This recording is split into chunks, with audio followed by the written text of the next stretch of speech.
بسم اللہ الرحمن الرحیم. سامعین السلام علیکم ورحمۃ اللہ وبرکاتہ. یہ سی ڈی آپ کی خدمت میں شعبہ دارالاشاعت کراچی کی جانب سے پیش کی جا رہی ہے.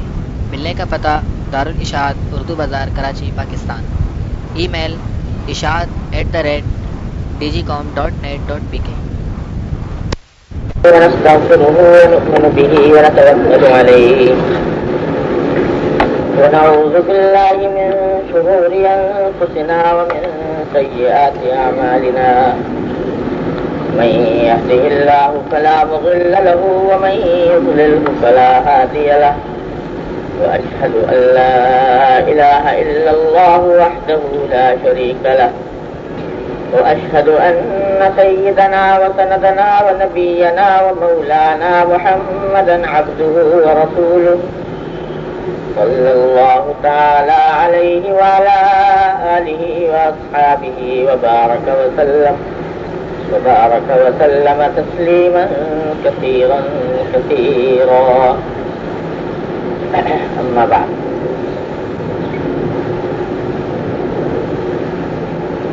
عن عائشة رضي الله تعالى عنها أن النبي صلى الله عليه وسلم كان يقوم من الليل حتى تتكبر قدماه. فقلت له: لما تصنع هذا يا رسول الله؟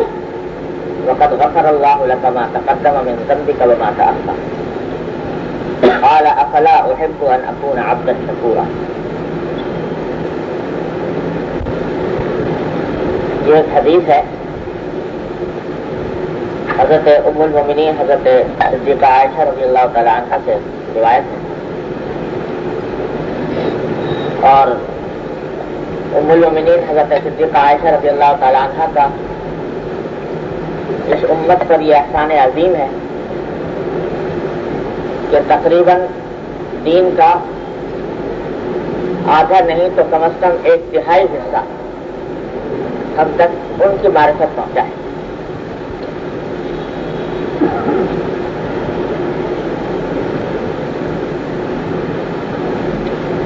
حضرت صلی اللہ علیہ وسلم کو حضرت صدیقہ عائشہ رضی اللہ تعالی عنہ سے تعلق بھی اس بنا پر زیادہ تھا کہ اللہ تبارک و تعالیٰ نے ان کو ذہانت، ذکاوت اور سمجھ بھی غیر معمولی عطا فرمائی تھی. وہ چونکہ ہر وقت گھر میں رہتے ہوئے نبی کریم سرور دو عالم صلی اللہ علیہ وسلم کے ایک ایک قول و فعل کو، آپ کی ایک ایک ادا کو دیکھتی تھی اور بصیرت کی نگاہ سے دیکھتی تھی. اس واسطے دین کی جتنی باتیں ان کو معلوم تھیں بہت سے دوسرے بڑے بڑے صحابہ کرام کو معلوم نہیں تھی. تو حضرات صحابہ کرام رضی اللہ تعالیٰ عنہ اجمعین ان کے پاس حاضر ہوا کرتے تھے دین کا علم حاصل کرنے سے. خاص طور پر وہ باتیں حضرت صلی اللہ علیہ وسلم کی وہ سنتیں جو گھریلو زندگی سے متعلق ہیں، وہ زیادہ تر ام المومنین حضرت صدیقہ عائشہ رضی اللہ تعالیٰ عنہ سے مروی ہے. یہ حدیث بھی انہی میں سے ہے، اور اس میں حضرت عائشہ رضی اللہ تعالیٰ نے فرمایا کہ رسول کریم سرور دو عالم صلی اللہ علیہ وسلم رات کے وقت میں جب تہجد کی نماز میں کھڑے ہوتے تو اتنی محنت فرماتے تھے تہجد کی نماز میں کہ حتیٰ تتفکر قدماہ، یہاں تک کہ آپ کے پائے مبارک پھٹ جاتے. اتنا طویل قیام ہوتا تھا، اتنا لمبا قیام ہوتا تھا کہ کھڑے کھڑے آپ کے پائے مبارک پھٹ جاتے تھے. یہاں اس روایت میں لفظ یہ ہے کہ پھٹ جاتے تھے، بعض دوسری روایتوں میں الفاظ آئے ہیں کہ حتیٰ کریما قدمہ، یعنی آپ کے قدم مبارک پر ورم آ جاتا. اتنا طویل قیام ہوتا تھا. ویسے تو آپ نے سنا ہوگا کہ تہجد کی نماز نبی کریم صلی اللہ علیہ وسلم عام طور پر 8 رکعتیں پڑھا کرتے تھے. 8 رکعتیں تہجد کی نماز ہوتی اور 3 رکعتیں وتر کی، عام طور سے معمول کے ساتھ. لیکن وہ 8 رکعتیں کیسی ہوتی تھی؟ حضرت عائشہ صدیقہ رضی اللہ عنہا فرماتی ہیں کہ فلا تسأل عن حسنہن و طولہن، کہ ان کے ان رکعتوں کے حسن و جمال اور ان کے طول اور طویل ہونے کے بارے میں پوچھو نہیں. یہ الفاظ عطائش پوچھو نہیں. یعنی کسی ہمارے لیے ممکن نہیں ہے کہ اس نماز کے حسن کو اور اس کی لمبائی کو بیان کر سکے. ہمارے پاس الفاظ نہیں ہے اس کو بیان کرنے. ایک تھوڑا سا اندازہ اس سے کیجئے کہ ایک صحابی ہے حضرت حذیفہ ابن یمان رضی اللہ تعالیٰ عنہ، مشہور صحابہ کرام میں سے. وہ فرماتے ہیں کہ ایک مرتبہ میرا دل چاہا کہ میں نبی کریم سرور دو عالم صلی اللہ علیہ وسلم کے ساتھ تہجد کی نماز میں شامل ہوں. دن کی 5 وقتہ نمازیں جو 5 وقت کی ہیں فرض نمازیں، وہ تو بار بار دیکھنے کا موقع ملتا رہتا ہے، لیکن رات کی نماز کیونکہ گھر میں پڑھی جاتی ہے تو اس کو دیکھنے کا موقع نہیں ملا تھا. تو اس واسطے خیال ہوا کہ کسی دن جا کر سرکار دو عالم صلی اللہ علیہ وسلم کے ساتھ تہجد کی نماز پڑھی جائے. اور جب وہاں پر جا کر نماز دیکھنے کا خیال آیا تو سوچا کہ آپ ہی کی ابتدا میں کیوں نہ پڑھ لیں. آپ نماز پڑھ رہے ہیں تو آپ کے پیچھے نیت باندھ لیں بحیثیت مقتدی کے، تو اس میں ہم بھی شامل ہو جائیں گے. یہاں یہ مسئلہ عرض کر دوں کہ ویسے نفلوں کی جماعت جائز نہیں. نفلوں کی جماعت کوئی بھی نفلی نماز ہو، تہجد کی نماز ہو یا کوئی اور نفلی نماز ہو، وہ جائز نہیں. البتہ اتفاقی طور پر 1-2 آدمی کسی وقت دل چاہ گیا وہ کھڑے ہو گئے بغیر کسی خاص اہتمام کے، بغیر دوسروں کو بلائے ہوئے، تو اس کی اجازت ہے. تو عام طور سے تہجد کی نماز آنگھ رسم تنہا پڑھتے تھے. کبھی کوئی صحابی پیچھے آ کے کھڑے ہو گئے، نیت باندھ لی تو ایک آدمی کے حد تک ایسا ہو جاتا تھا. لیکن تہجد کی بڑی جماعت باقاعدہ اہتمام کے ساتھ لوگوں کو دعوت دے کر، اشتہار کر کے، اعلان کر کے، اس کی اجازت نہیں. یہ شریعت میں منع ہے. یہ جو ہمارے یہاں شبینے وبینے کا رواج چل نکلا ہے کہ شبینے ہوتے ہیں باقاعدہ، ان کا اشتہار ہوتا ہے، اعلان ہوتا ہے، لوگ اعلان کرتے ہیں کہ قرآن کریم نفلوں کے اندر جماعت میں ختم کیا جائے گا. یہ ناجائز ہے، مکروہ تحریمی ہے. اس سے اجتناب کرنا چاہیے. اور بار بار عرض کر چکا ہوں کہ دین نام اپنا شوق پورا کرنے کا نہیں ہے. دین نام ہے اتباع کا، اللہ جل جلالہ کے حکم کی اتباع اور اللہ کے نبی کریم سرور دو عالم صلی اللہ علیہ وسلم کی سنت کی اتباع. یہ ہے دین. یہ سوچنا کہ صاحب اس طرح اس بہانے لوگ جمع ہو جاتے ہیں، ذرا مسجد میں آتے ہیں اور رونق ہو جاتی ہے اور یہ فائدہ ہوتا ہے اور وہ فائدہ ہوتا ہے، یہ سب باتیں یہ اللہ اور اللہ کے رسول صلی اللہ علیہ وسلم کے احکام کے، سنت کے خلاف. جو سنت کے خلاف ہے اس میں خیر نہیں ہو سکتی، تو وہ ناجائز ہے. ہاں البتہ اکا دکا جیسے یہاں ہوا کہ حضرت صلی اللہ علیہ وسلم نماز تہجد میں کھڑے ہوئے، پیچھے سے حضرت حذیفہ ابن یمان رضی اللہ عنہ کے دل میں خواہش پیدا ہوئی تہجد کی نماز آپ کے دیکھنے کی، اور جا کر یہ بھی کھڑے ہو گئے. کھڑے تو ہو گئے، فرماتے ہیں کہ کھڑا تو ہو گیا شوق میں.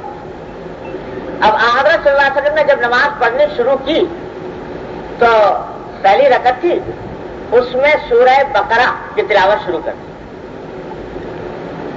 فرماتے ہیں کہ اور تلاوت بھی اس طرح نہیں جیسے کہ آج کل نماز کے اندر لوگ اگر لمبی قرات کرنی ہو تو گھاس کاٹنا شروع کر دیتے ہیں. وہ نہیں، بلکہ فرمایا کہ یرسلھا، ٹھہر ٹھہر کر اطمینان سے ترتیل کے ساتھ تلاوت شروع کی. اور اس میں فرمایا کہ تلاوت بھی اس شان سے کہ جب کوئی آیت آتی رحمت کی جس میں اللہ تبارک و تعالیٰ کی رحمت کا ذکر ہوتا تو آپ تھوڑی دیر ٹھہرتے اور ٹھہر کر اللہ تبارک و تعالیٰ سے دعا کرتے کہ یا اللہ جس رحمت کا ذکر آپ فرما رہے ہیں وہ مجھ کو عطا فرما دیں. جب کوئی آیت آتی عذاب کی تو آپ اس پر ٹھہرتے اور ٹھہر کر پناہ مانگتے کہ یا اللہ جس عذاب کا آپ ذکر فرما رہے ہیں میں آپ کی پناہ مانگتا ہوں. اور جب کوئی آیت آتی تشبیہ کی جس میں یہ حکم ہوتا کہ اللہ تبارک و تعالیٰ کی باقی بیان کرو تو ٹھہر کر آپ اللہ تبارک و تعالیٰ کی باقی بیان کرتے سبحان اللہ فرماتے. جب کوئی آیت آتی جس میں اللہ تبارک و تعالیٰ کے حمد کرنے کا حکم ہوتا تو ٹھہر کر اللہ تبارک و تعالیٰ کے حمد فرماتے. چنانچہ نفلی نمازوں کے اندر یہ جائز ہے. فرض نمازوں میں ایسا کرنا نہیں چاہیے. نفلی نمازوں کے اندر جو آدمی معنی سمجھتا ہو تو مثلا جنت کا ذکر آ رہا ہے پڑھتے ہوئے تو سنت ہے نفلی نمازوں میں کہ ٹھہر جائے اور اللہ تبارک و تعالیٰ سے دل ہی دل میں دعا مانگے کہ یا اللہ یہ آپ جنت کا ذکر فرما رہے ہیں، جنت کی نعمتوں کا ذکر فرما رہے ہیں اپنی رحمت سے مجھے عطا فرما دی. جب کوئی عذاب کا ذکر آئے, دوزخ کا ذکر آئے, تو آدمی ٹھہر جائے, ٹھہر کر دل میں دعا مانگ لے کہ یا اللہ مجھے اس سے محفوظ فرما دی. تو یہ کرنا چاہیے نفلی نمازوں کے اندر, خاص طور سے تہجد کی نماز میں. کہ اتنا تو پتہ لگ ہی جاتا ہے ایک مسلمان کو جو قرآن کریم کی تلاوت کرتا ہو, چاہے عربی نہ آتی ہو, کہ یہاں جنت کا ذکر ہو رہا ہے. اللہ تعالیٰ نے جنت کا ذکر اتنی جگہ کیا ہے, جنات تجری من تحتها الانہار, تجری من تحتها الانہار, اتنا زیادہ ہے کہ ایک آدمی, عام آدمی بھی سمجھ لیتا ہے کہ جنت کا ذکر ہو رہا ہے. وہاں جب آئے تو اس صورت میں رک کر دل ہی دل میں اس لیے کہہ رہا ہوں کہ زبان سے اگر مانگیں گے اپنی زبان میں تو وہ جائز نہیں. عربی میں تو دعا مانگ سکتے ہیں, لیکن اردو میں اپنی زبان کے اندر مانگنا جائز نہیں, اور عربی بنے گی نہیں. تو اس واسطے دل میں دعا مانگ لیں, زبان سے نہ کریں. یا اللہ یہ نعمتیں جو آپ ذکر فرما رہے ہیں یہ آپ کا کرم ہے, آپ کا انعام ہے, اے اللہ میں بھی ان کا محتاج ہوں, اپنی رحمت سے مجھے بھی عطا فرما دیجیے. اور جن جس عذاب کا ذکر فرما رہے ہیں میں بھی اس سے ڈرتا ہوں, اے اللہ. غرض حضرت حذیفہ بن یمان رضی اللہ عنہ فرماتے ہیں کہ میں پیچھے کھڑا ہوا تھا اور شان سے نماز ہو رہی تھی سرکار دو عالم صلی اللہ علیہ وسلم. اب اندازہ لگائیے اس نماز کا کہ تلاوت فرما رہے ہیں سرکار دو عالم صلی اللہ علیہ وسلم, ترتیل کے ساتھ تلاوت فرما رہے ہیں اور اس شان سے تلاوت فرما رہے ہیں کہ ہر آیت جو پر اس کے تقاضے کے مطابق ٹھہر رہے ہیں, رک رہے ہیں. کیا عالم ہوگا اس نماز کا. لیکن حذیفہ فرماتے ہیں رضی اللہ تعالیٰ عنہ کہ میں اس طرح پڑھتا رہا یہاں تک کہ سرکار دو عالم صلی اللہ علیہ وسلم 100 آیتیں پڑھ لی, سورہ بقرہ 100 آیتیں پوری ہو گئی. اب مجھے خیال ہوا کہ 100 آیتیں ہو گئی ہیں بہت طویل, تو اب شاید رکوع فرمائیں گے, کچھ تھکن بھی ہونے لگی ہوگی. تو فرمایا کہ سوچا کہ شاید اب رکوع فرمائیں, لیکن فرماتے ہیں فرمایا اس کے باوجود آپ 100 آیتیں پورے ہونے کے باوجود آپ گزر گئے اور رکوع نہیں فرمایا. فرمایا کہ میں نے سوچا کہ چلو اور طویل ہوگی, یہاں تک کہ 200 آیتیں ہو گئی. تو اس وقت خیال آیا کہ شاید اب رکوع فرمائیں گے, لیکن فرمایا آپ نے تلاوت جاری رکھی, نماز جاری رکھی, رکوع نہیں فرمایا. یہاں تک کہ فرماتے ہیں کہ پوری سورہ بقرہ ختم ہو گئی, مکمل ہو گئی. تو جب سورہ بقرہ مکمل ہونے لگی تو مجھے خیال آیا کہ شاید ایک رکعت میں آپ کا ارادہ پوری سورہ بقرہ پڑھنے کا تھا, لہٰذا سورہ بقرہ ختم ہو گئی تو اب رکوع فرما دیں گے. لیکن جب سورہ بقرہ ختم ہو گئی تو اس کے بعد سرکار دو عالم صلی اللہ علیہ وسلم نے سورہ آل عمران شروع فرماتا, اور سورہ آل عمران کی تلاوت اسی انداز سے, اسی شان سے شروع ہو گئی, یہاں تک کہ پوری سورہ آل عمران ہو گئی اور اس کے اوپر آپ نے رکوع فرمایا. غالباً ایسا یاد پڑتا ہے کہ سورہ آل عمران پر فرمایا کہ پہلی رکعت کا رکوع فرمایا, اور دوسری رکعت میں جب کھڑے ہوئے تو سورہ نساء شروع فرمائی اور سورہ نساء جو پوری پڑھنے کے بعد رکوع فرمایا. تو 2 رکعت میں سورہ بقرہ, سورہ آل عمران اور سورہ نساء, جس کے معنی کتنے پارے ہوئے, تقریباً 5.25 پارے, 2 رکعتوں کے. تو پڑھتے تھے سرکار دو عالم صلی اللہ علیہ وسلم 8 رکعتیں ہی تہجد کی, لیکن 8 رکعتیں اس شان سے, اس انداز سے کہ 2 رکعتوں میں تقریباً 5.25 پارے کی تلاوت فرماتے. اب بتائیے جب یہ 2 رکعتوں کا یہ عالم ہے تو کھڑے کھڑے کیا عالم ہوتا ہوگا. حضرت عائشہ صدیقہ رضی اللہ تعالیٰ فرماتی ہیں کہ اتنا طویل قیام فرماتے تھے کہ آپ کے پائے مبارک پر برہم آ جاتا. ایک اور صحابی فرماتے ہیں کہ ایک مرتبہ میں چلا گیا تہجد کی نماز دیکھنے کے لیے سرکار دو عالم صلی اللہ علیہ وسلم, تو وہ بھی اسی طرح پیچھے کھڑے ہو گئے. تو فرمایا کہ اتنا طویل قیام فرمایا آپ نے کہ مجھے میرے دل میں برے خیالات آنے لگے. کیا خیالات آنے لگے؟ بعد میں کہتے ہیں کہ دل میں خیال یہ آنے لگا کہ تمہارے بس کا کام نہیں ہے کہ سرکار دو عالم صلی اللہ علیہ وسلم کے پیچھے کھڑے ہو کر تہجد کی نماز پڑھو, نماز پڑھو کے چلے جاؤ. یہ خیال دل میں آنے لگا, اس درجہ طویل قیام ہوگا. تو حضرت ام المؤمنین صدیقہ عائشہ رضی اللہ عنہا روزانہ یہ منظر دیکھتی تھی. بھائی آپ کو اگر تشریف رکھنا ہے تو تشریف رکھیں, اور کہیں جانا ہے تو تشریف لے جائیں. اس طرح کھڑا ہونا ٹھیک نہیں ہے، آداب کے خلاف. تو روزانہ یہ منظر دیکھتے تھے حضرت صدیق عائشہ رضی اللہ تعالیٰ عنہ، اتنا طویل قیام ہو رہا ہے. اور یہ بات نہیں کہ قیام ہی میں سارا زور خرچ ہو گیا. فرمایا کہ جب رکوع فرماتے تو رکع مثل قیام ہی او اطول، جو رکوع بھی قیام کے برابر لمبا ہوتا ہے یا اس سے بھی لمبا ہوتا ہے. اور سجدہ فرماتے تو سجدہ بھی وہ قیام کے برابر طویل ہوتا، رکوع کے برابر طویل ہوتا ہے یا اس سے بھی زیادہ طویل ہوتا ہے. تو اس شان سے یہاں تک کہ حضرت ام المؤمنین فرماتی ہے کہ ایک مرتبہ مجھے سرکار دو عالم صلی اللہ علیہ وسلم سجدے میں تھے تو اتنا طویل سجدہ فرمایا، اتنا طویل سجدہ فرمایا کہ مجھے یہ دل میں خیال گزرنے لگا کہ کہیں ایسا تو نہیں کہ نبی کریم صلی اللہ علیہ وسلم کی روح مبارک قبض ہو گئی. یہ خیال اس لیے آیا کہ نماز جب آپ پڑھتے تو نماز کے اندر حکم یہ ہے قرآن کریم میں وَقُومُوا لِلَّهِ قَانِتِينَ، اللہ کے سامنے جب کھڑے ہو تو قنوت کے ساتھ، یعنی بے حس و حرکت، اعضاء کو حرکت نہیں ہونی چاہیے. کھڑے ہو یا رکوع میں ہو یا سجدے میں ہو تو جتنا ہو سکے اعضاء کو دوسری حرکتوں سے بچا کر ساکت سامت نماز پڑھو. یہ بھی آج کل ہمارے ہاں بڑی اس میں بحثیاتی ہوتی ہے کہ کھڑے ہیں نماز میں لیکن بلا وجہ فضول حرکتیں ہو رہی ہیں. بار بار ہاتھ اٹھا رہے ہیں، بار بار بجا رہے ہیں، بار بار سر کو حرکت ہو رہی ہے، پاؤں کو حرکت ہو رہی ہے، ہاتھوں کو حرکت ہو رہی ہے. یہ آداب نماز کے خلاف.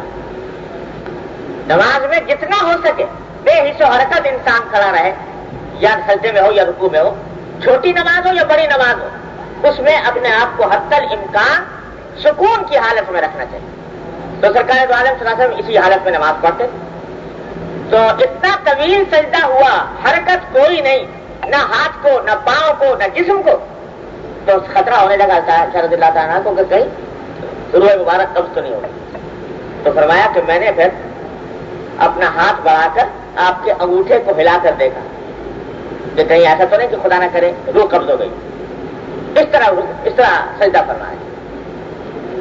اتنی محنت روزانہ دیکھتی تھی صدیقہ عائشہ رضی اللہ عنہا. تو ایک دن پوچھ بیٹھی، یہی حدیث میں ہے، جب پوچھ بیٹھی کہ یا رسول اللہ آپ اتنی محنت فرماتے ہیں نماز میں، سجدے میں، رکوع میں، قیام میں، حالانکہ اللہ تبارک و تعالیٰ اعلان فرما چکے قرآن کریم میں کہ قد غفر لک اللہ ما تقدم من ذنبک وما تأخر، کہ اول تو آپ معصوم ہیں، کوئی گناہ آپ سے سرزد نہیں ہو سکتا. لیکن اگر کوئی بالفرض بھول چوک ہو بھی تو اللہ تعالیٰ نے اعلان فرما دیا کہ اگلی پچھلی سب معاف کر چکے ہم آپ.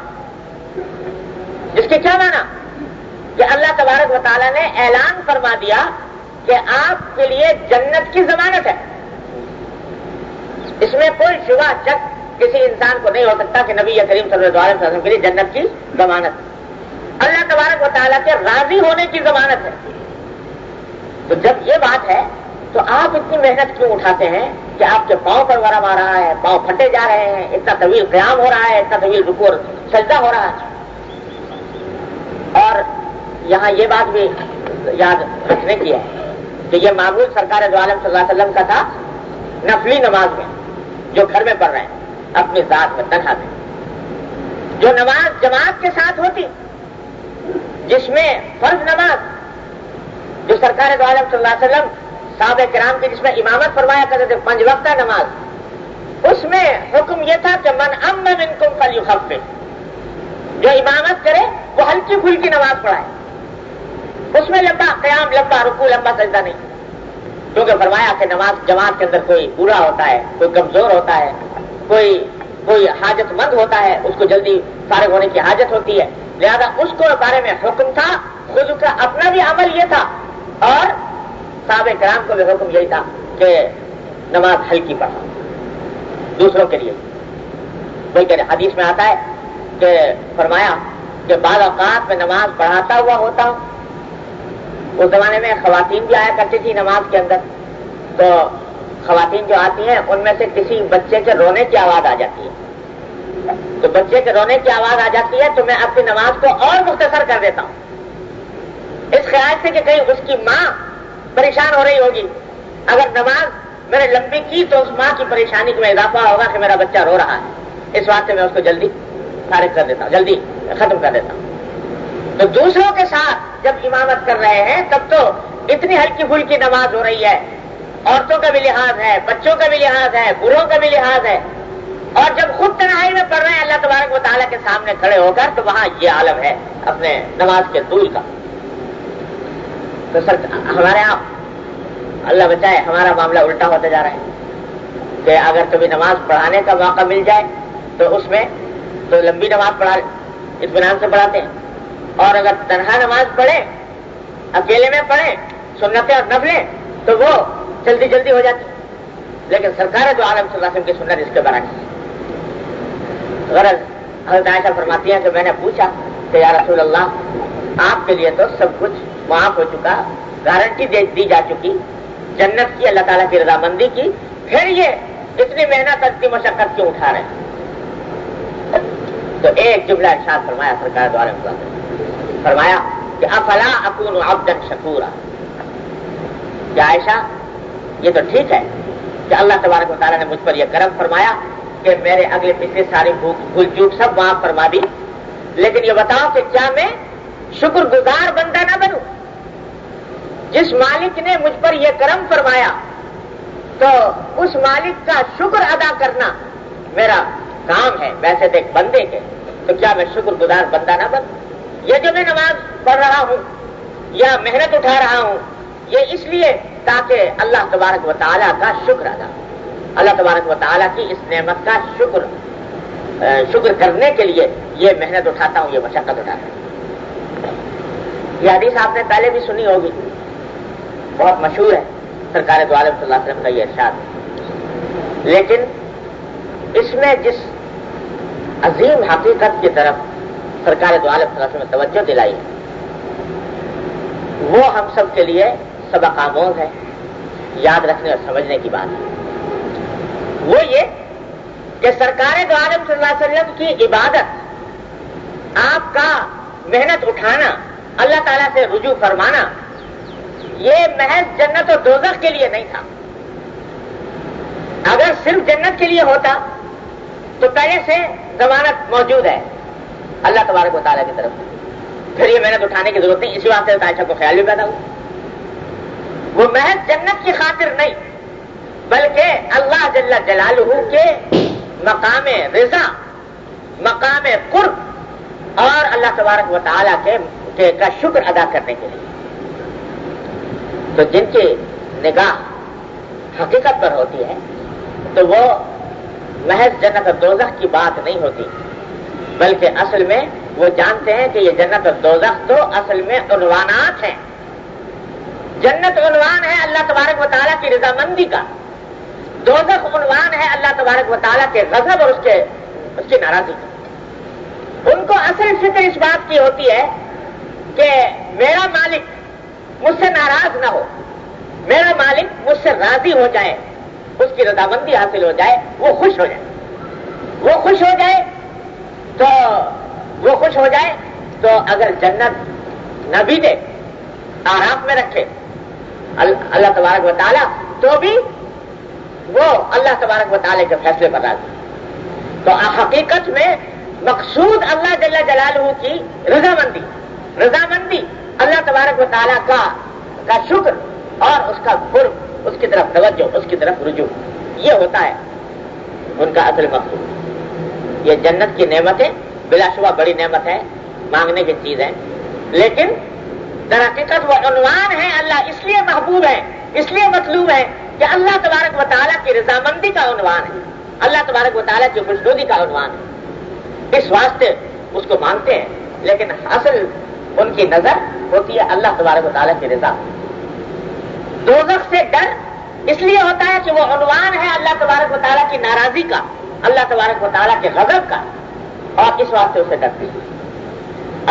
اصل خوف یہ ہوتا ہے کہ جس مالک نے مجھ پر انعامات کی اتنی بارشیں برسائی ہیں، جس نے مجھے پیدا کیا ہے، انعامات کی بارشوں میں رکھا ہے، وہ کہیں وہ مجھ سے ناراض نہ ہو، اس کی رضا میں فرق نہ آئے، یہ ہوتا ہے، یہ ہوتی ہے فکر اصل میں۔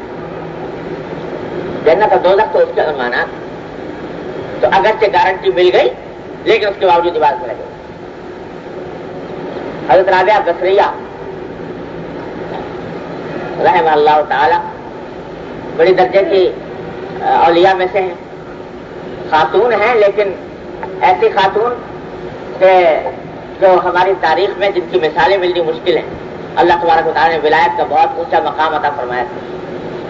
ان کے حالات میں بتایا گیا ہے کہ عبادت بہت کرتی تھی اللہ تبارک و تعالیٰ کی. اللہ تعالیٰ تبارک و تعالیٰ کی محبت اس قدر غالب قلب پر تھی کہ دن رات اسی میں مست، اور بعض اوقات غلبہ حال کسی کیفیت طاری ہو جاتی تھی. اسی میں یاد آیا کہ ایک مرتبہ زیارت ہوئی نبی کریم سرور دو عالم صلی اللہ علیہ وسلم. خدا جانے جاگتے میں ہوئی کہ سوتے میں ہوئی، زیارت ہوئی نبی کریم سرور دو عالم صلی اللہ علیہ وسلم. تو جب دیکھا سرکار دو عالم صلی اللہ علیہ وسلم سامنے تو کچھ شرمندگی کا اظہار فرمایا حضرت رابعہ بصریہ، اور عرض کیا کہ یا رسول اللہ مجھے آپ کا سامنا کرتے ہوئے شرم آتی ہے، اس واسطے کہ میں اپنے دل میں اللہ جل جلالہ کی محبت اتنی زیادہ محسوس کرتی ہوں کہ آپ کے ساتھ اس درجے کی محبت معلوم نہیں ہوتی جس سرکار کر رہی. اللہ تبارک و تعالیٰ کی محبت اس درجہ غالب ہے کہ رسول اللہ آپ کی محبت مجھے اتنی اپنے قلب میں محسوس نہیں ہوتی، اس کی وجہ سے شرمندگی ہوتی ہے آپ کے سامنا کرتے ہوئے. تو سرکار دو عالم صلی اللہ علیہ وسلم نے جواب میں ارشاد فرمایا کہ رابعہ یہ جو تم کہہ رہی ہو کہ اللہ تبارک و تعالیٰ کی محبت دل پر اتنی غالب ہے، تو حقیقت میں وہ ہماری محبت ہے، وہ میری محبت ہے. اللہ کی محبت میری محبت اور میری محبت اللہ کی محبت، دونوں محبتوں میں کوئی فرق نہیں. کبھی اس کا غلبہ محسوس ہوتا ہے، کبھی اس کا غلبہ محسوس ہوتا ہے. حقیقت میں دونوں ایک چیز ہیں. کیوں؟ اس واسطے کہ اللہ کی محبت کہاں سے آئی؟ اللہ کی محبت رسول اللہ صلی اللہ علیہ وسلم سے اللہ کی معرفت حاصل ہوئی. اور اللہ کی محبت کے معنی کیا؟ کہ اللہ تبارک و تعالیٰ نے جو کچھ فرمایا اس کی اطاعت، اور اس میں اطاعت رسول لازمی حصہ ہے. لہذا یہ جو طبی طور پر تمہارے دل میں خیال ہو رہا ہے کہ اللہ تبارک و تعالیٰ کی محبت بہت غالب ہے، یہاں تک کہ نبی کریم صلی اللہ علیہ وسلم کی محبت اتنی نظر نہیں آتی، تو یہ تمہارا واہمہ ہے. اصل میں تو ایک ہی محبت ہے، وہ اللہ کی کہہ لو یا رسول کی کہہ لو، دونوں میں کوئی فرق نہیں. ایک آیت ہے قرآن کریم میں منافقین کا ذکر کرتے ہوئے کہ منافقین کا حال یہ ہے کہ یہ مخلوق کی رضامندی کی فکر کرتے ہیں، اور مخلوق کی رضامندی کی فکر ان کے دماغ پر چھائی ہوئی ہے. تو قرآن شریف کہتا ہے کہ اے مسلمانوں تمہیں راضی کرنا چاہتے ہیں تاکہ یہ تم ان کو کسی کو سزا نہ دو. یہ چاہتے ہیں کہ تمہیں راضی کریں، اور تمہارے راضی کرنے سے مقصد یہ ہے کہ دنیاوی فائدے حاصل کر لیں. اس کے بعد فرمایا واللہ ورسولہ احق ان یرضوہ ان کانوا مؤمنین. حالانکہ چاہیے یہ تھا کہ تمہیں راضی کرنے کے بجائے اللہ اور اس کے رسول کو راضی کریں، ان کو راضی کریں. مخلوق کی رضامندی کی کیا فکر، اللہ اور اس کے رسول کو راضی کرنا چاہیے. یہاں جو لفظ استعمال فرمایا اللہ تبارک و تعالیٰ واللہ ورسولہ احق ان یرضوہ، کہ اللہ اور اس کے رسول کو راضی کرنا بہتر تھا.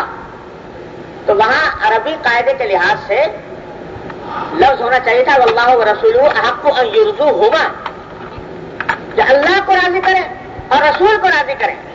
دو کا ذکر ہے نا، تو عربی زبان میں دو کی طرف جب کوئی اشارہ کیا جاتا ہے تو اس کے لیے الگ ضمیر ہوتی ہے، ارضوہما، ان کو راضی کریں. لیکن اللہ تبارک و تعالیٰ نے فرمایا اللہ ورسولہ احق ان یرضوہ، اللہ اس کا رسول اس بات کے زیادہ حقدار ہے کہ اس کو راضی کریں، ان کو نہیں کہا، اس کو. تو حضرات مفسرین نے فرمایا کہ یہ اس وجہ سے ہے، یہ ضمیر واحد کی جو لے کر آئے ہیں، یہ اس وجہ سے کہ در حقیقت اگرچہ اللہ رسول دیکھنے میں الگ الگ ہے لیکن رضامندی کے لحاظ سے دونوں ایک ہیں. اللہ کو راضی کر لو رسول بھی راضی، رسول کو راضی کرو اللہ بھی راضی. اللہ کی محبت ہو تو رسول کی بھی محبت خود بخود آ جائے گی، اور رسول کی محبت ہو تو اللہ کی محبت بھی خود بخود آ جائے گی. تو دونوں میں کوئی فرق نہیں. اللہ کی محبت اگر چھائی ہوئی ہو تو وہ رسول کی بھی محبت ہے، رسول کی محبت چھائی ہو تو اللہ کی بھی محبت ہے، اس میں شبہ نہیں کرنا چاہیے۔ تو یہ بات تو خیر بیچ میں آ گئی۔ حضرت رابعہ بصریہ رضی اللہ تعالیٰ عنہ ایک مرتبہ دیکھا کسی نے کہ ہاتھ میں آگ اور پانی لیے جا رہی ہے۔ پوچھا کہاں؟ کہا کہ یہ اس لیے لے جا رہی ہوں کہ وہ دل چاہ رہا ہے کہ اس آگ سے جنت کو جلا دوں اور اس پانی سے دوزخ کو بجھا دوں، اس واسطے کہ ساری دنیا نے کی ساری توجہ جنت اور دوزخ کی طرف لگی ہوئی ہے۔ کوئی عبادت کر رہا ہے تو جنت حاصل کرنے کے لیے کر رہا ہے، کوئی گناہ سے بچ رہا ہے تو دوزخ سے بچنے کے لیے بچ رہا ہے۔ ساری توجہ جنت اور دوزخ کی طرف لگی ہوئی ہے اور میرے مالک کو سب بھلائے ہوئے ہیں، میرے مالک کی رضامندی کو سب نے بلا رکھا ہے۔ تو اس واسطے یہ چاہ رہی ہوں کہ اس کو جا کے جنت کو بھی آگ لگا دوں اور دوزخ کو ختم کر دوں۔ وہ کیا کہنا ہے؟ مقصود یہ تھا کہ ارے بھائی جنت اور دوزخ کچھ نہیں، اصل چیز اللہ مالک کی رضامندی ہے، وہ خوش ہو جائے، وہ خوش ہو جائے اور راضی ہو جائے اور رضامندی کا اعلان فرما دے کہ ہاں ہم تم سے راضی ہیں، یا ایھا النفس المطمئنہ ارجعی الی ربک راضیۃ مرضیہ، یہ فرما دے بس مقصد آتے۔ تو اصل چیز اللہ تعالیٰ کی رضامندی، تو دوزخ جنت تو عنوانات ہیں، تو ان کو اصل مقصود بنانا یہ درست نہیں۔ اسی لیے ایک بزرگ کا قصہ لکھا ہے کہ جب مرنے لگے، انتقال ہونے لگا، تو انتقال کے وقت میں اللہ تبارک و تعالیٰ نے مناظر دکھائے جنت کے، کہ دیکھو حدیث میں بھی آتا ہے کہ بعض اوقات اللہ کے نیک بندے جو ہیں ان کو سکرات الموت میں مناظر دکھا دیے جاتے ہیں جنت کے، کہ دیکھو یہ تمہارا مقام ہے، یہاں پہنچنے والے۔ تو جب ان کا انتقال ہونے لگا تو جنت کے مناظر دکھائے گئے، باغات اور محلات اور کیا کیا نعمتیں۔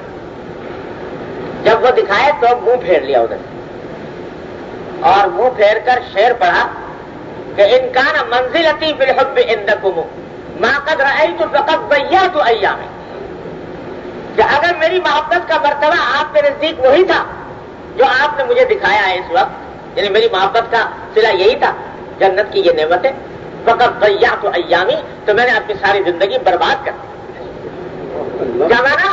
کہ جو کچھ کیا تھا وہ میں نے ان نعمتوں کی خاطر نہیں کیا، جو کچھ کیا تھا اللہ میں نے تو آپ کی رضامندی کے لیے کیا تھا، اس کو دکھانے کے بجائے یہ بات مجھے سنوا دیجیے کہ آپ مجھ سے راضی ہیں، تو ساری نعمتیں اس کے آگے ہیج۔ یہ بات زبان سے ارشاد ہے۔ تو جو اصل جو نعمت ہے وہ اللہ تبارک و تعالیٰ کی رضامندی ہے، وہی مقصود ہونی چاہیے ہر عبادت سے، ہر طاعت۔ لیکن ایک بات ساتھ ہی عرض کر دوں، یہ قصے تو میں نے سنا دیے حضرت رابعہ بصریہ کا بھی اور بزرگ کا بھی، کہ انہوں نے کہہ دیا کہ میں جنت کو آگ لگا دوں، اور انہوں نے کہہ دیا کہ مجھے نہیں، منہ پھیر دیا جنت کو دیکھ کر۔ یہ ساری باتیں بھی غلبہ حال کی باتیں، یعنی اللہ تبارک و تعالیٰ کی رضامندی حاصل کرنے کا جذبہ اس درجہ دل پر چھا گیا، اس درجہ غالب آ گیا کہ اس کے نتیجے میں وہ اپنے حواس میں نہ رہے، اور اس کی وجہ سے، ورنہ یہ کہ بھائی جنت دوزخ اللہ میں نے بنائی تو کسی حکمت سے بنائی یا ویسی مجھے بنا دی، تو اس کو کوئی شخص جلانے کا ارادہ کرے تو اللہ تعالیٰ کی حکمت کے اوپر ایک طرح سے اعتراض کا اندیشہ ہوتا ہے۔ تو در حقیقت یہ بات ایک غلبہ حال کی حالت میں فرمائی گئی، مقصود صحیح تھا لیکن غلبہ حال میں فرمائی گئی، اس میں وہ لوگ معذور ہوتے ہیں، اللہ تبارک و تعالیٰ کے ہاں معاف بھی ہوتی ہے۔ اسی طرح جنت سامنے آئی اور منہ پھیر لیا، تو یہ بھی غلبہ حال کی بات ہے، اللہ تبارک و تعالیٰ کی رضامندی قابل تقلید نہیں، یعنی ہم آپ کرنے لگے یہ کام تو یہ ہمارے آپ کے کرنے کا نہیں ہے کہ جنت سے اعراض کریں یا یہ کہیں کہ جنت دلا دینے کی چیز ہے۔ وہ غلبہ حال میں ان سے سرزد ہوئی بات جس مقصد کے تحت ہوئی اللہ کو پتا ہے، جس حال میں ہوئی اللہ تعالیٰ جانتے ہیں، اس واسطے ان کی وہ بات انشاءاللہ مقبول ہوگی، لیکن ہمارے آپ کے کرنے کی نہیں ہے۔ تو اس واسطے جو غالب کہہ گیا، غالب اردو کا شاعر وہ بھی حرص میں آ کے رابعہ بصریہ سے کہہ گیا کہ طاعت میں تا رہے نہ مو انگبی کی لاگ، طاعت میں تا رہے نہ مو انگبی کی لاگ، دوزخ میں ڈال دے کوئی لے کر بہشت کو. تو یہ شعر کہہ گیا کہ تاکہ اطاعت جو کرے انسان وہ اللہ ہی کی خاطر کرے، بہشت کی خاطر نہ کرے. اس واسطے دوزخ کو بہشت کو دوزخ میں ڈال دینا چاہیے. تو یہ گستاخی کی بات ہے، یہ قابل تقلید نہیں ہے یہ بات رابعہ بصریہ کی اور ان بزرگوں. قابل تقلید کیا بات ہے؟ وہ جو محمد رسول اللہ صلی اللہ علیہ وسلم دکھائی. کیا اللہم انی اسألک الجنہ، وہاں یہ کہ اللہ میں آپ سے جنت کا سوال کرتا ہوں. ایک بندے کا تقاضا یہ ہے کہ وہ جنت کا سوال کرے، جنت مانگے اللہ تبارک و تعالی. ہاں ذہن میں یہ رکھے کہ جنت بذات خود مقصود نہیں، مقصود اللہ تبارک و تعالیٰ کی رضامندی ہے، اللہ تعالیٰ کی رضا ہے. اور چونکہ جنت اس کا عنوان ہے، جنت اس کے حاصل کرنے کا طریقہ ہے، اور جنت اس کو حاصل کرنا، جنت کو وہ اللہ کی رضامندی کو حاصل کرنا ہے. اس واسطے مانگے جنت. اللہم انی اسألک الجنہ، بندے کا کام یہ مانگے یا اللہ میں جنت مانگتا ہوں، دوزخ سے پناہ مانگتا ہوں. تو یہ مقام سکھایا نبی کریم صلی اللہ علیہ وسلم نے.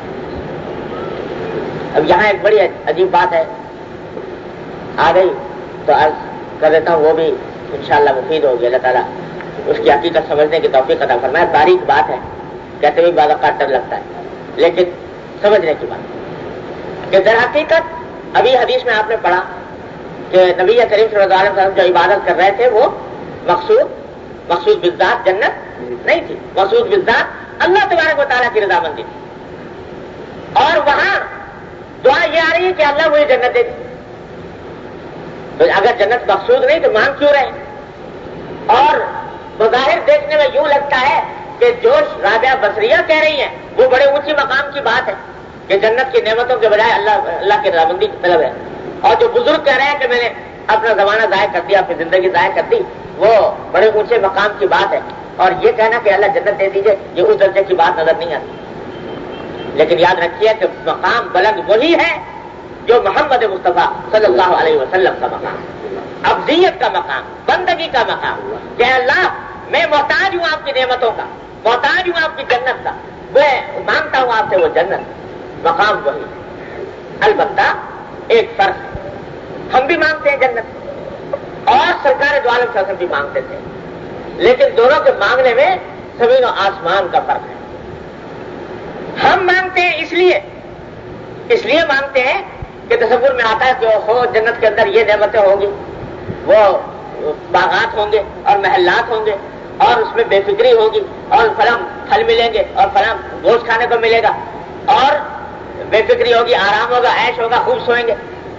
یہ تصورات اپنی اس نعمتوں سے لطف اندوز ہونے کی وجہ سے مانگتے ہیں ہمارا. اور سرکار جو مانگ رہے ہیں کہ اللہم انی اسألک الجنہ، وہ اس لیے مانگ رہے ہیں، وہ ان ذاتی چیزوں کی وجہ سے نہیں، بلکہ اس وجہ سے کہ وہ عطا ہے اللہ تبارک و تعالیٰ کی، وہ نعمت ہے اللہ تبارک و تعالیٰ کی، وہ عنوان ہے اللہ تعالیٰ کی رضامندی کا اور خوشنودی کا. اس واسطے مانگ رہے ہیں.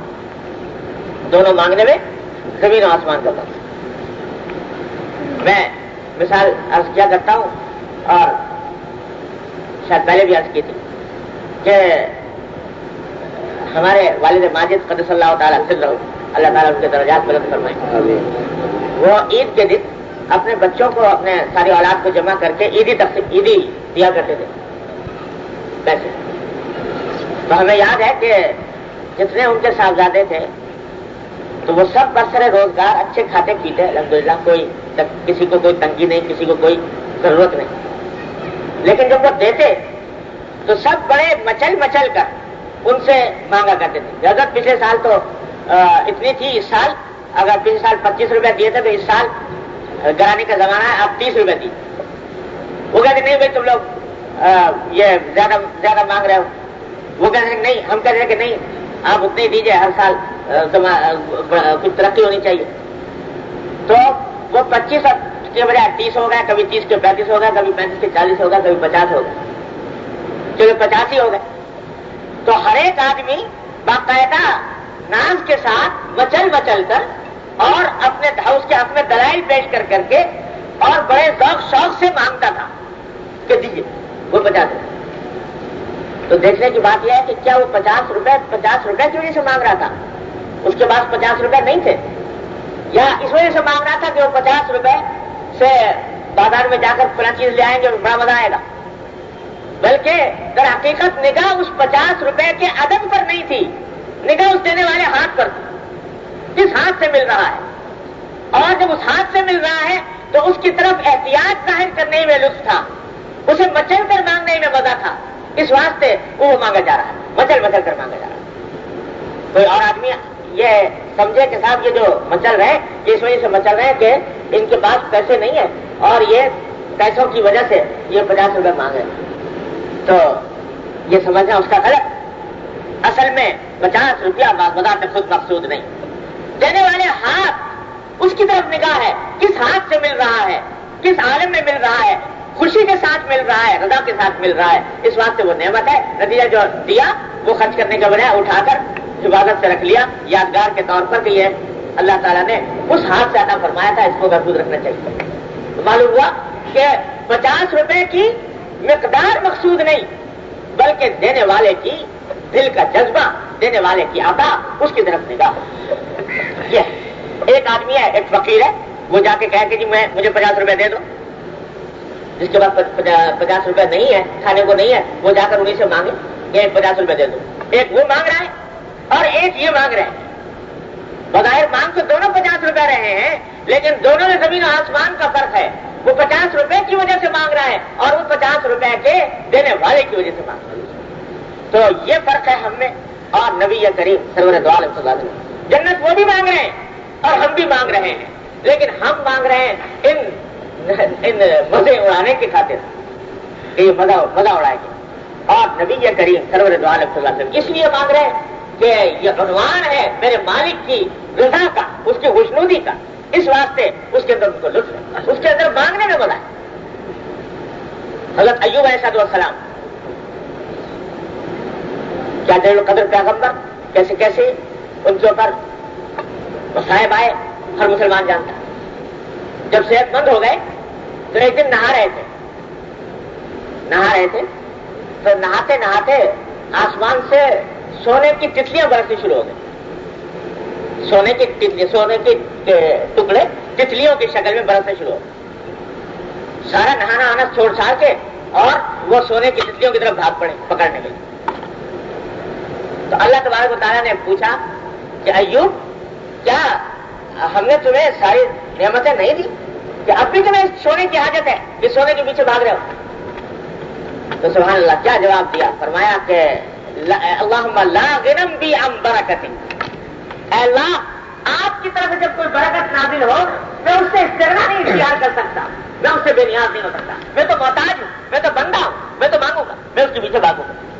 اگر یہ آپ نازل فرما رہے ہیں یہ نعمتیں، اب منگواؤں اس کی طرف سے، حیران کروں اس سے اور بے نیازی برتوں، یہ میرے بندگی کے شایان شان نہیں، میری بندگی کا تقاضا یہی ہے کہ جب آپ نازل فرما رہے ہیں میں تو آگے بڑھ کے لوں گا، تو لے رہے ہیں۔ اس وجہ سے نہیں کہ وہ سونا ہے، بلکہ اس وجہ سے کہ آتا ہے میرے مالک کی، وہ نازل فرما رہا ہے۔ تو اسی کو فرمایا بزرگوں نے کہ جو تباہ خواہت سے من سلطان دی، جو تباہ خواہت سے من سلطان دی، ہاتھ پر فرق قناعت بعد دی، کہ اگر میرا مالک مجھ سے چاہے کہ میں احتیاط کا اظہار کروں، تما کا اظہار کروں، تو اس صورت میں قناعت کے سر پر قناعت کوئی چیز نہیں۔ میرا مالک جب مجھ سے چاہ رہا ہے کہ میں تما کروں تو میں میرے لیے بازار میں بھی پھر رہا ہے، سودا سلم بھی لا رہا ہے، اپنی روزی بھی کما رہا ہے، یہ سارے کام لگے ہوئے ہیں، یہ مقتدی ہے۔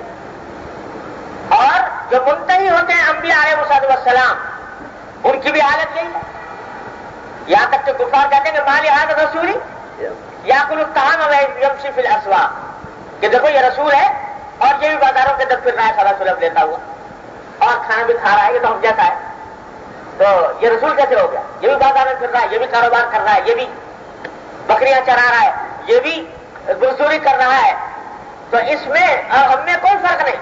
تو دیکھنے کے اعتبار سے مبتدی اور منتہی دونوں ایک جیسے نظر آتے ہیں، لیکن حقیقت میں زمین و آسمان کا فرق ہوتا ہے، حقیقت میں زمین و آسمان کا فرق ہوتا ہے۔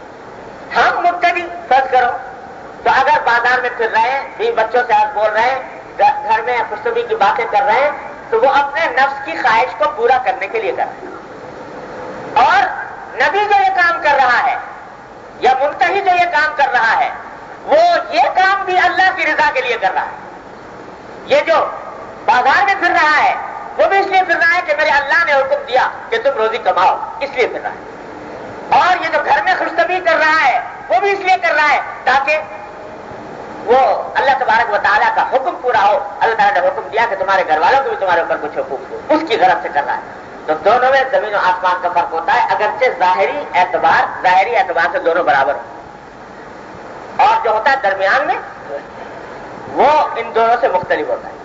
جو بھی درمیان میں ہے تو اس کے اندر حالات اس قسم کے ہوتے ہیں کہ بعض اوقات دن رات محو ہے عبادت میں لگا ہوا ہے، کبھی استغراق کی کیفیت طاری ہو جاتی ہے، کچھ سمجھ میں نہیں آتا، کسی اور طرف توجہ نہیں ہوتی، کبھی کسی چیز کی کیفیت طاری ہو جاتی ہے. یہ بیچ کا حال ہے.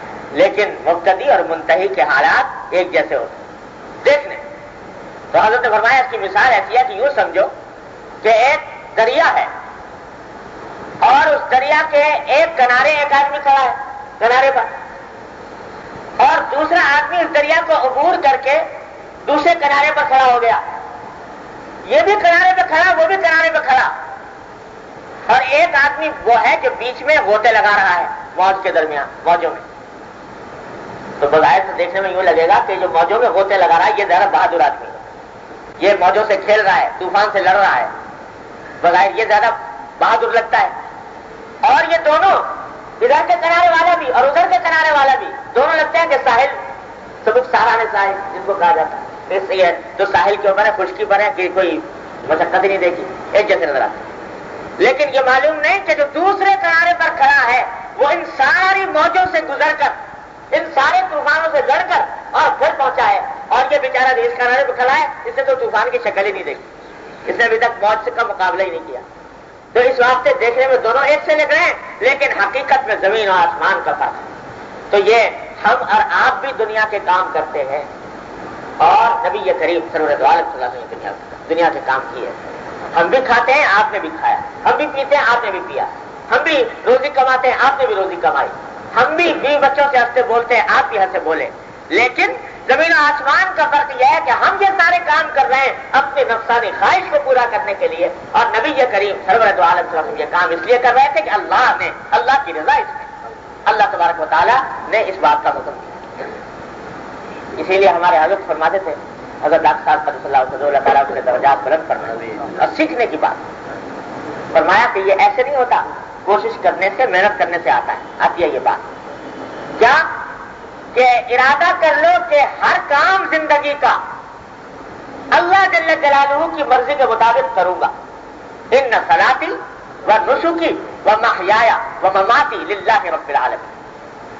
یعنی صرف نماز اور عبادت ہی کو نہیں کہا کہ نماز اللہ کے لیے اور عبادت اللہ کے لیے، بلکہ فرمایا وہ محیای اور مماتی، میرا جینا اور مرنا سب اللہ کے لیے. ایک مرتبہ یہ عزم کر لو کہ جو کچھ ہوگا، جو کچھ کروں گا اللہ کے لیے کروں گا. روزی کماؤں گا تو اللہ کے لیے، بچوں سے بات کروں گا تو اللہ کے لیے، بیوی کے ساتھ معاملہ کروں گا تو اللہ کے لیے، اور اپنے نفس کو آرام دوں گا، نیند سلاؤں گا تو اللہ کے لیے، کھلاؤں گا تو اللہ کے لیے، پلاؤں گا تو اللہ کے لیے. کیونکہ یہ زاویہ نگاہ بدلنے کی بات ہے، صرف زاویہ نگاہ بدلنے کی بات ہے. کھانا پھر بھی ملے گا اور نیند پھر بھی ملے گی، لیکن جب ایک مرتبہ یہ طے کر لیا کہ یہ کھانا میں اس لیے نہیں کھا رہا کہ میرا دل چاہ رہا ہے، بلکہ کھانا اس لیے کھا رہا ہوں کہ میرے اللہ نے مجھے حکم دیا ہے کہ اپنے نفس کا بھی، تمہارے نفس کا بھی کوئی حق ہے، اور اس حق کی ادائیگی کرو گے تو اس سے اللہ کے حکم کو بجا لانے میں مدد ملے گی. تو یہ کھانا یہ اللہ کے لیے ہوگا. روزی کمانے نکلے تو یہ نہ سوچو کہ اس لیے کہ تاکہ بہت دولت مند بن جاؤں، بلکہ یہ کہ اللہ تعالیٰ نے کچھ حکم میرے ذمہ عائد کیے ہیں، بیوی کے، بچوں کے، اس کا حق ہے کہ میں یہ کام انجام دوں. تو اس غرض کے لیے نکلو. تو اپنی نیت کو بدلنا، اپنے زاویہ نگاہ کو بدلنا یہ انسان کے اختیار میں ہے، لیکن اختیار استعمال کرنے سے ہوتا ہے، مشق کرنے سے ہوتا ہے، محنت کرنے سے ہوتا ہے. تو حضرت فرماتے تھے قدس اللہ تعالیٰ سے ضرور فرماتے تھے، یہ آپ نے دیکھا ہوگا کہیں یہ آج کل تصویریں نکلی ہیں، ایسی تصویریں ہوتی ہیں وہ 6 ابعادی تصویریں کہلاتی ہیں کہ ایک طرف سے اگر دیکھو تو ایک چیز نظر آ رہی ہے، دوسری طرف سے دیکھو کوئی اور چیز نظر آ رہی ہے، ایک طرف سے دیکھو مسجد حرام کی تصویر، دوسری کنارے سے جا کے دیکھو تو وہی مسجد نبوی کی تصویر، تیسری طرف سے دیکھو تو وہ بیت المقدس کی تصویر. ایسے دیکھے ہوں گے نا کبھی کبھی ایسی تصویر ہوتی ہے وہ ایک ہی تصویر، ادھر سے دیکھ رہے ہو تو مسجد حرام، ادھر سے دیکھ رہے ہو تو مسجد نبوی. تو حضرت فرماتے تھے کہ یہ زاویہ نگاہ سے بدلنے کی بات، کہ یہی دنیا، یہ دنیا جس کے اندر لگے ہوئے ہو، اس کو اگر اس نقطہ نظر سے انجام دو، غفلت کے ساتھ، بے پرواہی کے ساتھ، اپنی نفسانی خواہشات کو پورا کرنے کے لیے، تو یہ دنیا ہے. اور یہی کام اللہ جل جلالہ کی رضا کی خاطر کر لو، اللہ تبارک و تعالیٰ کے لیے کر لو، تو یہی چیز، یہی دنیا دین بن جاتی ہے. یہی دنیا اللہ تبارک و تعالیٰ کی رضا کا راستہ پیدا کرے. لیکن ہوتا ہے مشق سے. تو فرماتے ہیں، خود اپنے بارے میں فرماتے تھے کہ پتہ نہیں سال ہر سال اس طرح مشق کی ہے کہ گھر میں پہنچے، کھانا لگا، کھانا دیکھا سامنے آیا، اچھا لذیذ کھانا، عمدہ پکا ہوا، بھوک بھی لگی ہوئی ہے، دل بھی چاہ رہا ہے کھائیں. فرمایا ایک لمحے کے لیے رک گئے، دل چاہ رہا ہے کھانا کھائیں، ایک لمحے کے لیے رک گئے، نہیں کھائیں، دل کے چاہنے کی خاطر نہیں کھائیں. دوسرے لمحے دل میں تصور لائے کہ اللہ تبارک و تعالیٰ کی نعمت ہے، اور نبی کریم سرور دو عالم صلی اللہ علیہ وسلم کی سنت تھی کہ آپ اللہ کی نعمت کو شکر ادا کر کے تناول فرماتے تھے. اب اتباع سنت کی نیت کر کے کھائیں گے تو وہی کھانا ایک لمحے پہلے کھاتے، اس نیت کے ساتھ، مباح تھا، جائز تھا، لیکن وہ دنیا تھی. اور یہ نیت کر لی کہ یہ اتباع سنت میں کھا رہا ہوں نبی کریم صلی اللہ علیہ وسلم کی، تو وہی کھانا دین بن گیا، زاویہ نگاہ سے بدل. فرمایا گھر میں داخل ہوئے، بچہ کھیلتا ہوا اچھا لگا، دل چاہ گود میں اٹھا لیا، دل چاہ رہا ہے، خود دل کا تقاضا ہوا، نفس کی خواہش بھی گود میں اٹھا لے. فرمایا نہیں اٹھائیں گے، اس خواہش کے تحت نہیں اٹھائیں گے. دوسرے لمحے دل میں تصور لائے کہ حدیث میں آتا ہے کہ نبی کریم صلی اللہ علیہ وسلم بچوں کے ساتھ پیار کیا کرتے تھے، اور جب کوئی بچہ سامنے آتا تو اس کے ساتھ محبت شفقت سے پیش آتے تھے. یہاں تک کہ خطبے کے دوران حضرت حسنین تشریف لے آتے، خطبے ممبر سے اتر کے ان کو گود میں لے لیتے تھے. تو یہ سنت دل میں لاؤ، حضور کرتے تھے یہ کام، لہذا اب حضور اکرم صلی اللہ علیہ وسلم کی اتباع کی نیت سے کروں گا، اٹھاؤں گا بچے کو، بچے کے ساتھ کھیلوں گا. تو وہی بچے کے ساتھ کھیلنا ایک لمحے پہلے کرتے تو دنیا تھی، اور اب کیا تو یہ دین ہے، یہ اللہ تبارک و تعالیٰ کی رضامندی کا سامان ہے. فرمایا کہ اس طرح فرما دیتے کہ سال ہر سال مشق کی ہے. بستر پر پہنچے، نیند آ رہی ہے، خیال ہے کہ بستر آرام دہ ہے تو سو جائیں، اگر نہیں سوئیں، اس نفس کی خواہش کے مطابق، خواہش کی وجہ سے نہیں سوئیں، لیکن تصور کر لیا کہ اللہ تبارک و تعالیٰ نے نفس کا حق رکھا ہے. حضور اکرم صلی اللہ علیہ وسلم نے فرمایا کہ اِنَّ لِعَيْنِكَ عَلَيْكَ حَقًّا، تمہاری آنکھ کا بھی تمہارے اوپر حق ہے، اب سوئیں گے. تو یہ سونا یہ اتباع سنت ہے، نبی کریم صلی اللہ علیہ وسلم کی سنت کا اتباع. تو فرماتے ہیں کہ میاں دین تو سارا زاویہ نگاہ کی تبدیلی کا نام ہے، نہ زاویہ نگاہ بدل لو، یہی دنیا دین ہے. یہ کام کر کے دیکھو مشق کے ساتھ. حضرت فرماتے ہیں کہ سال ہر سال اس طرح مشق کی ہے الحمدللہ، اور مشق کرنے کے نتیجے میں الحمدللہ اب جب خیال آتا ہے تو یہی آتا ہے کہ یہ کام اتباع سنت کا ہے، اس لیے انجام دے دیا جائے. یہ ہے معنی ان محیایا و مماتی للہ رب العالمین. رب العالمین، اللہ رب العالمین کے لیے اپنی زندگی گزار رہا ہوں. پھر انسان کی زندگی یہ ساری کی ساری دین بن جاتی ہے، اللہ تبارک و تعالیٰ کی رضا کا ذریعہ بن جاتی ہے. اور فرمایا کہ لیکن مشق سے آتا ہے، مشق کرنے سے ہوتا ہے، بار بار اپنے نفس کو اس کا عادی بنانے سے ہوتا ہے. تو شعر پڑھا کرتے تھے کہ جگر پانی کیا ہے مدتوں غم کی کشاکش میں، جگر پانی کیا ہے مدتوں غم کی کشاکش میں، کوئی آسان ہے کیا خوگرے آزار ہو جانا. تو یہ مدتوں یہ اس طرح کر کے اپنے آپ کو عادی بنایا، ڈالا، عادت ڈالی. یہ عادت ڈال لی جائے، کوئی مشکل کام نہیں. وہی ہے، وہی کھانا ہے، وہی پینا ہے، وہی سونا ہے، وہی روزمرہ سے مشغولیات ہیں، لیکن اللہ تبارک و تعالیٰ کے لیے اس کی ذرا سی عادت ڈال لی نیت درست کرنے کی تو یہ سب دین بن جاتا ہے. اللہ تبارک و تعالیٰ کی رحمت سے مجھے آپ کو اس پر عمل کرنے کی توفیق عطا فرمائے.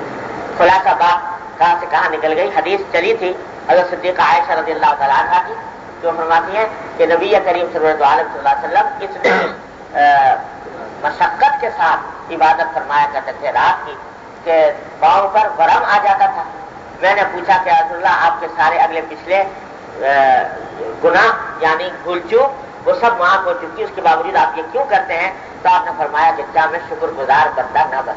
تو ایک پہلو اس حدیث کا میں نے عرض کیا یہ ہے کہ مقصود عبادت سے, مقصود اصلی عبادت سے وہ جنت نہیں اللہ تبارک و تعالیٰ کی رضا ہے.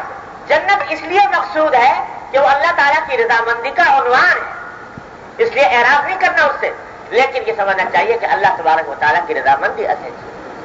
ایک پہلو. دوسرا پہلو اس میں اس حدیث سے جو بات معلوم ہوتی ہے وہ یہ ہے کہ شکر کی حقیقت بیان معلوم ہو گئی, شکر کے معنی پتہ چل گیا. شکر کیا چیز ہے؟ یعنی شکر صرف زبان سے یہ کہہ دینے کا نام نہیں کہ اللہ آپ کا شکر ہے. صرف یہ بات کافی نہیں کہ کہہ تو دیا کہ الحمدللہ, لیکن جو نعمت ملی جس پر الحمدللہ کہہ رہا ہے اس نعمت کو خرچ کرنا ہے اللہ کی معصیت میں, معاذ اللہ. تو یہ کیا شکر ہوا؟ یہ کیا شکر ہوا؟ ایک شخص نے آپ کو توفتاً ایک ریوالور لا کے دے دیا کہ بھائی تمہارے کام آئے گا کسی وقت. آپ نے اس کا شکریہ ادا کیا اور لے کر اسی سے اس کو شوٹ کر دیا. یہ شکر ہوا کہ زبان سے شکر تو کہہ دیا کہ بہت بہت شکریہ, لیکن اسی ریوالور سے اس کا کام تمام کر دیا. تو یہ کیا شکر ہوا؟ جو اس نے آپ کے ساتھ احسان کیا تھا اس کو اس کی نافرمانی میں, اس کے خلاف کام میں صرف اگر کر لیا تو یہ تو شکر تو نہ ہوا. شکر کی حقیقت یہ ہے کہ انسان صرف زبان سے نہ کہے, دل سے اعتراف کرے کہ میں اس نعمت کا مستحق نہیں تھا. اے اللہ آپ نے یہ نعمت مجھ کو عطا فرمائی, میرے استحقاق کے بغیر, تو حتی الامکان کوشش کروں گا کہ یہ نعمت آپ کی نافرمانی میں استعمال نہ ہو. تو یہ شکر جو فرما رہے ہیں کہ میں شکر کر رہا ہوں عبادت کر کے, تو یہ شکر میں الحمدللہ کہہ دیں تو بھی ہو جاتا شکر کے نہیں. لیکن سرکار دو عالم صلی اللہ علیہ وسلم نے اس پر اکتفا نہیں فرمایا, بلکہ اپنے عمل کو شکر قرار دیا, جس کے معنی یہ ہوا کہ جس طرح شکر قولی ہوتا ہے اسی طرح شکر عملی ہوتا ہے. عملی شکر یہ ہے کہ جو نعمتیں اللہ تبارک و تعالیٰ نے عطا فرما رکھی ہیں ان نعمتوں کو اس کی رضامندی کے کام میں استعمال کیا جائے, اس رضامندی کے خلاف استعمال نہ. آنکھ دی اللہ تعالیٰ نے نعمت دی, تو ایک تو یہ ہے کہ جب تصور آئے کہ اللہ آپ نے مجھے آنکھ عطا فرمائی, بینائی عطا فرمائی, کتنے لوگ اس سے محروم ہیں, نابینا ہیں, تو اے اللہ بڑی نعمت آپ نے عطا فرمائی. زبان سے کہہ دیا کہ اللہ آپ کا شکر, ٹھیک ہے, یہ جزوی شکر ہو گیا. لیکن اصلی شکر یہ ہے کہ جب نعمت اس کی عطا فرمائی ہوئی ہے آنکھ, تو یہ آنکھ سرکاری مشین ہے, یہ غلط جگہ پر استعمال نہ ہو, یہ ایسی جگہ پر استعمال نہ ہو جو اللہ کو ناراض کرنے والی.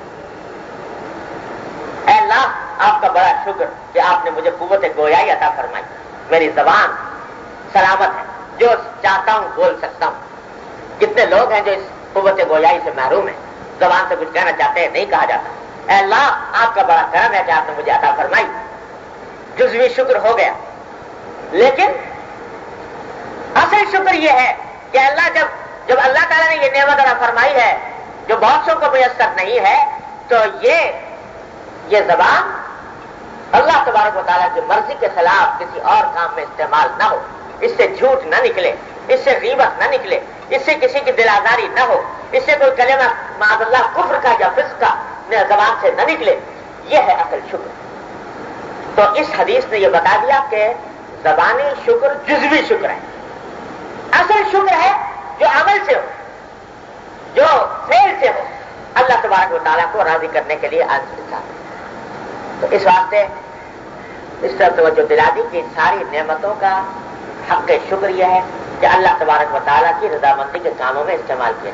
اور اگر کبھی غلطی ہو جائے فوراً اللہ تبارک و تعالیٰ سے استغفار کریں.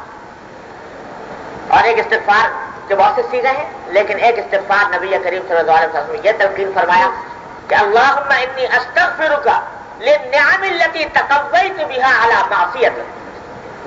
کہ اللہ میں آپ سے استغفار کرتا ہوں، معافی مانگتا ہوں ان نعمتوں پر جو آپ نے مجھے عطا فرمائی تھی، لیکن ان نعمتوں کو صحیح استعمال کرنے کے بجائے میں نے غلط استعمال کیا، آپ کے گناہ کے کاموں میں استعمال کیا. اے اللہ میں اس پر استغفار کروں. تو کرنے کا کام کیا ہوا اس ساری نعمتوں میں کہ اولا زبان سے شکر، دوسرے اپنے اعمال اور افعال کو اللہ تبارک و تعالیٰ کی رضا کے مطابق بنانے کی فکر، اس کے ذریعے شکر. اور اگر کبھی کوتاہی ہو جائے تو استغفار کہ اللہ مجھ سے یہ غلطی ہو گئی، میں نے اس نعمت کو آپ کے مرضی کے خلاف استعمال کر لیا، اے اللہ مجھے معاف فرما دے. استغفار کر لیا سچے دل سے تو انشاءاللہ جو کمی کوتاہی ہوگی وہ بھی اللہ تبارک و تعالیٰ معاف فرما دے. تو اس حدیث نے شکر ادا کرنے کا طریقہ بھی بتا دیا، اس کی حقیقت بھی بتا دی.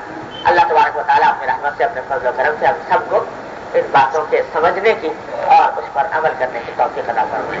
وآخر دعوانا الحمدللہ. دعا کریں. اللهم صل على سيدنا اللهم صل على سيدنا مولانا محمد وعلى آله وصحبه كما صليت على اللهم ربنا ظلمنا أنفسنا وإن لم تغفر لنا وترحمنا لنكونن من الخاسرين. ربنا ظلمنا أنفسنا وإن لم تغفر لنا وترحمنا لنكونن من الخاسرين. ربنا آتنا في الدنيا حسنة وفي الآخرة حسنة وقنا عذاب النار. اللهم ربنا لا تزغ قلوبنا بعد إذ هديتنا وهب لنا من لدنك رحمة إنك أنت الوهاب. اللهم إنا نستعينك على طاعتك. اللهم أعنا على ذكرك وشكرك وحسن عبادتك. اللهم إنا نسألك تمام العافية ونسألك دوام العافية ونسألك الشكر على العافية. اللهم لا تدع لنا ذنبا إلا غفرته ولا هما إلا فرجته ولا دينا إلا قضيته ولا حاجة من حوائج الدنيا والآخرة إلا قضيتها ويسرتها يا أرحم الراحمين. یا ارحم الراحمین اپنے فضل و کرم اپنی رحمت سے ہمارے تمام گناہوں کو معاف فرما. یا اللہ اپنی رحمت سے اپنے فضل و کرم سے ہمارے تمام چھوٹے بڑے اگلے پچھلے خفیہ علانیہ ہر طرح کے گناہوں کو معاف فرما. یا اللہ ہمارے اعمال و اخلاق کی اصلاح فرما. یا اللہ ہمارے اعمال و اخلاق کی اصلاح فرما. یا ارحم الراحمین اپنے فضل و کرم سے ہم سب کو، ہمارے گھر والوں، متعلقین، احباب سب کو اپنی رحمت سے اپنی رضا کاملہ عطا فرما. یا اللہ اپنی مغفرت کاملہ عطا فرما. یا ارحم الراحمین اتباع سنت کی توفیق عطا فرما. یا اللہ دین کی صحیح فہم عطا فرما. یا اللہ اس پر عمل کی توفیق عطا فرما. یا اللہ اس پر استقامت عطا فرما. یا ارحم الراحمین ہر طرح کے ظاہری اور باطنی فتنوں سے ہماری حفاظت فرما. یا اللہ اپنی رحمت سے ہر طرح کی معصیتوں سے، منکرات سے، گناہوں سے ہمارے متعلقین، گھر والوں، احباب سب کی حفاظت فرما. یا اللہ گناہوں سے بچنے کی ہمت اور حوصلہ عطا فرما. یا اللہ ہم بے ہمت ہیں، ہمت عطا فرما. بے حوصلہ ہے، حوصلہ عطا فرما. یا اللہ نفس و شیطان سے مغلوب ہے، ان پر غلبہ عطا فرما. یا اللہ اپنی محبت کو تمام تعلقات پر غالب فرما. یا اللہ اپنے اور اپنے رسول کریم صلی اللہ علیہ وسلم کی محبت کو تمام محبتوں پر غالب فرما. یا اللہ تمام حاضرین اور حاضرات کو ان کے تمام جائز مقاصد میں کامیابی عطا فرما. یا اللہ سب کی پریشانیوں کو دور فرما. یا اللہ سب کی مشکلات کو آسان فرما. یا اللہ سب کی مرادوں کو پورا فرما. یا ارحم الراحمین جن جن لوگوں نے ہم سے دعا کے لیے کہا ہے اپنی رحمت سے ان سب کی دلی مرادوں کو پورا فرما. اللهم انا نسألك من خير ما سألك منه عبدك ونبيك محمد صلى الله عليه وسلم ونعوذ بك من شر ما استعاذ منه عبدك ونبيك محمد صلى الله عليه وسلم. ربنا تقبل منا انك انت السميع العليم وتب علينا انك انت التواب الرحيم. وصلى الله تعالى على خير خلقه محمد وآله وصحبه أجمعين آمين برحمتك يا أرحم الراحمين. بسم الله الرحمن الرحيم. اقرأ باسم ربك الذي خلق.